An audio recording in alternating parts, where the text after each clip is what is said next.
상관없이 그냥 서로가 이렇게 하는 거고, 이 끝저 끝에 헐리우드가 있어요. 헐리우드는 여기 완전 계약서로 붙이죠. 그다음에 한국은 이 중간이더라고요. 그래서 한국이 프랑스 더 일로 가 있을 것 같은데 해보니까 그렇진 않아요. 어떻게 보시면 되냐면요, 릭베송 감독 아세요? 택시도 만들고 있고 그랑도 그렇게 좋아했어요. 릭베송 감독 중간에 조연출 같은 사람들이 감독 데뷔한 사람이 많을 거 아니에요. 그러면 제가 해보니까 사례가 뒤에서 구경하다가 이 앞에서 마이크 메가폰 잡고 하는데 그래서 막 뛰어가서 소리 녹화하고 뛰어갔다는 거예요. 자기 조연출 출신이었는데 감독이 했더니 그 메가폰을 꼭 뺏어서 자기 직접 한대요. 그러니까 이게 선후배 관계가 프랑스 더 극한 거죠. 우리 같은 경우는 자기가 데뷔시킨 감독이라도 메가폰을 뺏는 일은 없다는 거예요. 릭백성은 내가 훨씬 잘할 수 있어 한다는 거거든요. 이거는 한쪽 끝은 계약에 의한 관계고, 이거는 하이어키라고 하는 위계에 의한 관계죠. 선후배가 될 수도 있고 공동체가 될 수도 있고 그런 건데 한국은 중간이거든요. 이렇게 되면은 새로 들어오는 사람들한테는 굉장히 불편해요. 이게 뭐 계약서가 있는 것들은 투명한 것도 아니고 그렇잖아요. 누가 뭐 하는지도 모르겠고 내가 왜 하는지도 모르겠고, 근데 협업 시스템 사실은 협업 시스템인데, 그러니까 20대를 보니 이 방식을 선호하는데 이렇게 할 수 있는 거는 헐리우드밖에 없거든요. 헐리우드가 아닌 나라가 저렇게 했다가는 돈만 많이 들고, 그러니까 이를테면은 영국가 그죠? 까먹었다. 그러니까 심영래만 다 실패하잖아요. 왜냐하면 심영래는 절로 가 있는 거거든요. 절로 가 있어서 이쪽의 협업 시스템 안에 그걸 움직일 수가 없는 거예요. 심영래가 무슨 잘하고 못하고 상관없이 시스템상 그 영화는 망하게 돼 있더라고요. 그럼 우리는 버틸려면은 여기 어디쯤 있어야 되거든요. 여기 어디쯤 있어야 되는데 실제로 지금 20대는 일로 가 있는 거예요. 그러니까 여기는 공동체 방식 같은 거거든요. 그러니까 또 어려운 거를 같이 해주고 그런 거고, 드라마는 이게 깨졌어요. 드라마 깨졌으니까 여기서 자살자가 막 수출하는 거거든요. 그러니까 근데 드라마식으로 자살했으면 우리나라 영화 만드는데 자살자 엄청 많아야 되는데 일단 나오면은 먹고 사니까 그리고 지금 버티고 있는 중이더라고요. 드라마는 언제 깨졌냐면은 공채 있을 때 있잖아요. 공채가 있을 때는 드라마 배우 중에서 누가 이제 어렵잖아요. 공채 시스템 내에서 서로 돕고 그런 게 있었거든요. 공채가 깨지면서 이걸 도울 수 있는 게 없어진 거예요. 그러니까 우리는 계약 방식으로 가면은 좋겠다고 했는데 그렇게 전체를 모아보니까 아까 제가 문화 쪽 돈 떨어졌다고 했잖아요. 그런 일이 벌어지거든요. 그러니까 토건 현상, 독재 혹은 산업화와 동시에 문화 내부에 있던 공동체는 깨지고 그런 일이 동시에 벌어진 거죠. 그래서 이를테면은 연극 뭐 전극은 보니까 거의 비슷해요. 거의 비슷하고 지금 20대가 혼자 살 수 있는 일이 없어요. 근데 원래 문화라는 것 자체가 혼자는 못하거든요. 이를테면은 판을 낸다는 일에는 스튜디오가 있어야 될 거 아니에요. 기획자가 있어야 될 거고, 하다못해 앨범 카바 레이블 만든 사람이 있어야 될 거 아니에요. 노래만 잘하면은 판을 물론 옛날에는 됐는데 그런 건 아니거든요. 그러니까 수많은 협업자들이 자기 옆에 같이 있어야 되는데 지금 보니까 20대가 이 협업이라는 시스템에 대해서 굉장히 익숙하지 않은 거예요. 그러다 보니까 이제 문화는 이명박 같은 분이 와서 이제 막 계속 빼가는 거죠. 문화 통계로 얘기를 해보면요, 문화 지출이 2003년도 이후에 대부분 다 주는데 는 데가 딱 두 군데가 있어요. 뭐가 있을 것 같아요? 많이 는 데 있어요. 카메라 구입해야 되었어요. 카메라들은 또 진짜 엄청 사대신 거죠. 많이 샀어요. 근데 또 하나 약간 는 게 애완동물 관리비가 들었더라고요. 그러니까 고양이 쪽이 주로 드는데요. 고양이 키우는 여성들이 느는 거예요. 제가 구성해보니까. 그래서 그걸 딱 두 가지 합치잖아요. 그러면은 인터넷에 요즘 고양이 찍은 사진 되게 많이 나타나죠. 왜냐면 카메라도 늘었고 고양이도 많이 키우게 되니까 고양이를 찍은 사진이 늘 거 아니에요. 그래서 문화라는 게 어떻게 보면은 생산자의 논리만 갖고서 보잖아요. 그러면은 다 잘 되는 것 같은데 실제로 소비자 쪽이랑 지출비랑 이렇게 보잖아요. 장기적으로 보면은 소비자들이 얼마를 내느냐와 거의 일치해요. 고양이 사진은 요즘 대세예요. 그게 뭐 카메라 엄청 샀으니까 이제 고양이 못 찍겠죠. 그런 것도 있고, 고양이 조금만 더 끝낼게요. 제가 블로그를 조그맣게 운영하는데 제일 많이 사람들이 와서 본 게요, 고양이 사진을 제일 많이 봤거든요. 근데 그게 어떤 일이 생겼냐면 3년 전에 이사를 갔어요. 그래서 좀 개인주택에 살고 있는데 거기가 쥐가 나와요. 이 사람 첫 주에 토요일날 우리 처가 저한테 오늘 자기 거기서 절대 안 들어갔다는 거예요. 왜 그러냐 했더니 라면을 쥐가 쏠았더라고요. 네, 이렇게 쏠아가지고서 근데 난 그게 이해는 좀 안 돼요. 면을 먹는 내가 알겠는데 스프도 찢었더라고요. 매울 텐데.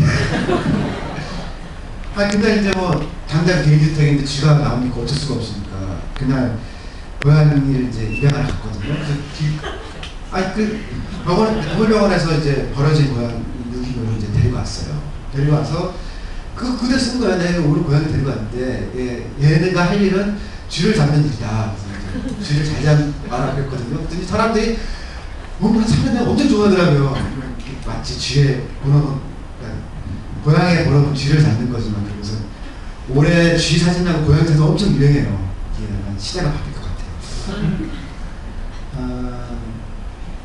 이렇게 전체적으로 보면은 지금 그러니까 국가화, 토건화 이런 것들 있잖아요. 그런 게 이게 드라마, 영화 이런 데만 자꾸 가는 게 아니고요. 스포츠에도 똑같이 들어가요. 스포츠에도 똑같이 들어가서 스포츠는 우리나라 엘리트 스포츠만 하잖아요. 근데 엘리트 스포츠에서 2003년대까지가 국가대표 선수가 제일 높았을 때고요. 그 뒤로는 줄어요. 그 뒤로는 줄고 사회체육은도 다 줄어요. 그래서 일본하고 한국 사람하고 비교를 해보니까 우리가 아예 배웠던 거는 한국 사람이 일본 사람보다 키도 크고 체력도 좋다라는 거 있잖아요. 그쵸? 보건 지표를 보면요. 아까 그 체력 테스트 하잖아요. 일본하고 전 연령, 성별, 뭐 지역 구분 없이요. 전 종목의 한국 사람들이 일본 사람들이 체력이 뒤쳐져요. 70%밖에 안 돼요. 그러니까 우리가 일본보다 약한 거예요, 지금. 근데 맨날 조선시대 보면은 일본 사람들 자꾸 우리는 크고 뭐 잘났다고 그러는데 사실 우리가 체력 떨어지거든요. 그 왜 그러냐면은 우린 대중 스포츠나 대중 여기들 아무 걸 안 했으니까 일본 사람하고 그러니까 일단 1대1 만나가지고서 할 시간은 우리가 지는 거예요. 근데 한국 역사에 그런 적이 없어서 지금 딱 그렇거든요. 지난번에 아시안 게임 할 때 우리가 메달을 많이 땄죠. 메달을 많이 따서 이겼고 일본은 메달을 몇 개 못해서 우리 일본 이겼을 때 굉장히 좋아했잖아요. 근데 국민의 체력이 일본은 70%밖에 안 되는데 메달을 따서 이기면 우리가 이긴 건가요? 그거는 사실 진 거 아니에요. 일본 사람 만나면 지는데 우리 대표 선수가 이긴다고 해가지고서 그건 어디서 나오냐면 그렇게 되면은 보건 지출이 늘어나죠. 그리고 우리의 그러니까 국민 보건을 유지하기 어려워지니까 공공보험이 이게 빠질 거 아니에요. 그렇다면 그 돈을 어디에 쓰는 게 좋을 거냐. 스포츠를 보니까 한국에서 제일 계급성이 높은 스포츠가 뭔지 아세요? 그러니까 스포츠와 계급성. 특정 집단, 그 다음 부에 따른 게 제일 높은 거. 골프죠. 골프는 보니까 2.7%의 분들이 하더라고요. 그래서 뭐 대중 스포츠 얘기를 하지만 실제로 한국 2.7%고요. 생각보다 높은 거예요. 그러니까 보통 골프는 좀 못된 나라들, 특히 영국 같은 나라들을 보면 이 남자가 2%하고 여성이 1%를 하거든요. 근데 한국이 2.7%라서 남성이 3%인가 하고 여성이 1.4%를 골프를 해요. 근데 여성은 1%를 골프를 치는 게 보통 평균인데 우리나라는 1.4%니까 0.4%만큼 여성들이 다른 스포츠를 한다는 걸 의미하거든요. 그러니까 주변에서 가끔 제가 보면 그런 사람들 봐요. 자기 주변에 다 골프 친다고 해요. 골프 친 사람 있어요? 20대에 0.1%가 골프를 쳐요. 그거 아마 이건희 아들하고 친구들 거예요. 그 다음에 그러니까 골프 치는 사람들 주변 하는 얘기가 내 주변은 다 골프 친다고 얘기하잖아요. 사장들 중에서 25%가 골프를 쳐요. 75% 사장 골프 안 치거든요. 그러니까 자기가 사장 골프 치는 그런 사람이 망할 확률이 높아요. 그 공무원 중에서 보이지기 일부가 그런데 내 주변에 다 골프 치는 사람이라는 사람들 있잖아요. 그 사람은 우리나라 지도자가 될 수가 없는 사람이에요. 그러니까 지도자가 된다는 거는 자기 주변에 남성과 여성과 나이 많은 사람과 어린 사람과 가난한 사람과 부자가 다 있어서 그 주변 사람들 얘기를 들어보니까 우리 사회 평균 얘기를 들을 수 있는 사람이 지도자가 되는 사회가 될 거거든요. 한국도. 물론 지금은 이명박 같은 사람이 되는데요. 우리나라가 좋아진다는 그런 걸 의미하거든요. 그러니까 자기 주변에 골프 치는 사람만 다 있다라고 하는 거는 자기가 이건희 아들처럼 살고 있다는 얘기예요. 그 다음에 한국에서 가장 성별, 연령별, 그 다음에 직업별 편차가 없는 스포츠가 수영이더라고요. 수영이 하고 싶은 스포츠 1위이기도 하고 실제로 하는 거 3위이기도 하거든요. 그러니까 달리기, 뭐 조깅 그런 거 옆에서, 그러니까 등산 옆에 굉장히 많은데 수영은 유일하게 한국 스포츠 중에서 70대가 60대보다 많이 하는 스포츠예요. 그러니까 모든 스포츠 60대가 70대보다 많이 하는데 수영만 70대가 많아요. 그럼 뭐냐면은 70대의 골프는 0.1%고 60대는 0.9%가 됐거든요. 그러니까 나이 먹은 골프 치는 게 아니고 수영을 하는 거예요. 어딘가 아프면은 수영장 가는 거잖아요. 그래서 70대가 더 많아지는 거거든요. 그리고 10대도 많이 하고 20대도 많이 해요. 그리고 부자하고 가난한 사람들, 여성이 조금 더 많은데 거의 평등 스포츠 같은 거거든요. 이 얘기를 마지막 하려고 수영 얘기 꺼냈는데, 제가 한국에서 봤던 통계 중에서 가장 눈물 나는 통계는 우리나라 취직자의 5%가 수영장에 간다는 거예요. 아니, 3%가. 그러니까 골프가 2.7%고 생각하면 3%는 많이 가는 거죠. 높은 건데, 이를테면 여러분들도 언젠가 살다 보면은 실업자가 될 때가 있을 거예요. 굉장히 잘난 사람이나 혹은 집착증이 있어서 회사에서 옮길 때 비면 안 된다라고 하는 그런 사람 제외 하고, 살다 보면 임시적으로 계절적으로 마찰적으로 실업인 상태가 올 수도 있거든요. 올 수 있어요. 올 수 있을 때 그때 그걸 좋아할 거냐 싫어할 거냐는 그런 얘기를 하고 싶거든요. 구직자인 중에 3% 중에서 골프장에 가는 사람이 무슨 생각을 했을 거예요? 자기가 해고가 되면 그때부터 저 같으면 술 처먹을 것 같아요. 나는 수영을 할 것 같지 않은데, 보통은 자기가 다음 회사를 위해서 무슨 영어 공부하거나 그런 걸 해야 될 거 생각할 거 아니에요. 그 사람한테 제일 중요한 건 사실 수영이에요. 제가 보기엔 그 수영한 그 사람은 더 좋은 직장에 갔을지 아닐지 모르겠지만 그 사람의 인생은 행복할 것 같아요. 심리학하시는 분들하고 저희가 토론을 하다가 그게 스포츠의 딜레마라고 그렇게 이름 붙여서 하는 게 있는데요. 우울증 관련된 거예요. 뭐냐면은 스포츠를 하면은 우울증이 좋다라는 거예요. 뭐 누가 봐도 그렇겠죠. 뭐 이렇게 뭐 좋을 거 아니에요. 뭐 뛰거나 달리거나 아니면 하다못해 뭐 자전거라도 타고 있으면 우울증보다는 낮을 거 아니에요. 근데 문제가 뭐냐면은 내가 이제 슬슬 우울증 증상이 있으니까 다음 달에는 스포츠 센터에 등록을 해가지고서 하루에 수영을 20분, 뭐 달리기 30분을 해야 하는 그런 사람은 우울증 걸릴 리가 없잖아요. 그렇잖아요. 그런 사람 절대 우울증에 걸리지 않고 내가 살살 좀 아픈 우울증 증상이 있다는 생각을 할 정도면은 시급히 정상적이고, 그런 사람은 다른 걸 할 거 아니에요. 친구도 만나고 할 건데 우울증 안에 들어가는 사람은 친구도 안 만나고 그런 거 아니에요. 그러니까 우울증은 큰 병 아닐지 몰라도 죽게 만드니까 무서운 건데, 그 사람이 수영장을 하든지 아니면 달리기를 하든지 뭘 하면 좋아질 걸 알겠는데 그 사람한테 그 처방을 전달할 길이 없는 거예요. 그러니까 공짜로 수영장에 갈 수 있는 쿠폰을 끊을 수 있는데, 당신 지금 우울증 같으니까 수영장에 오세요 그러면 화낼 거 아니에요.